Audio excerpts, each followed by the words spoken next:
Release date தள்ளி தள்ளி போய் திடீர்னு ஒரு நாள் பிக்ஸ் பண்ணிட்டு இப்போ எப்படி அவருடைய அன்பு தொல்லை எப்படி இருக்குன்னா, சார் என்ன சார் பண்ணிக்கிறீங்க? நான் நைட்டு பூரா ஷூட் பண்ணிட்டு 2:11 மணிக்கு எந்திக்கிறேன்.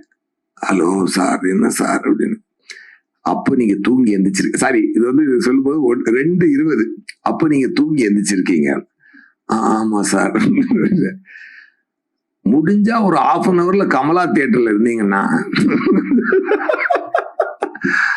அந்த மயிலிறக சாங் அவங்க கொண்டாடுறாங்கல்ல, அதோட கூட சேர்ந்து ஒரு டான்ஸ் ஆடிட்டு வந்தீங்கன்னா நல்லா இருக்கும். அது இந்த மொமெண்ட் திருப்பி கிடைக்காது. இப்ப சார் நீங்க நைட் ஷூட் வேற இருக்கு சார். இல்ல நைட் ஷூட் அது அடுத்த படம் நீங்க நைட் ஷூட் பண்ணுவீங்க, அது அப்புறம் ரிலீஸ் ஆக போகுது. பட் இந்த சந்தோஷத்தை நீங்க திருப்பி அடைய முடியாது.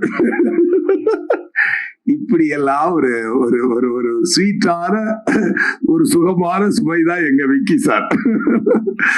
பட் இவ்வளவு சுமைகளை சுமந்தாலும் இவ்வளவு வலிகளை கடந்தாலும் எங்களுக்கு மட்டும் அவர் வலி கொடுக்கல. அவரும் பல வலிகளை தாண்டி பல பெயின்களை தாண்டி அதை ஸ்வீட்டா எடுத்துக்குவார்.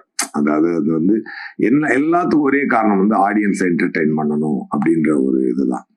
இதுல வந்து ஒரு தரமான படைப்பா இருக்கணும், இது ஒரு தரமான அவுட்புட் வரணும், அந்த தரத்தில் எந்த குறையும் இருக்கக்கூடாது. அதனுடைய கதை வடிவமாகட்டும், கான்செப்ட் ஆகட்டும். ஏன்னா 2014 சொல்லிட்டு நம்ம பாட்டுக்கு அது ஏதோ ஒரு விஷுவலை கொடுத்து அதை வச்சு படம் எடுத்துட்டு இதுவும் 2014 நமக்கே கொஞ்சம் மூஞ்சி சுளிக்கிற மாதிரி ஆயிடும் இல்லையா? அப்படி இல்லாமல் வாவ் என்னடா விஷுவல், வாவ் என்னடா சவுண்ட், என்னடா சவுண்ட் டிசைனிங், என்னடா காஸ்டியூம்ஸ், என்னடா நடிப்பு, அதெல்லாம் எல்லாமே வந்து ஒரு ரொம்ப அது வந்து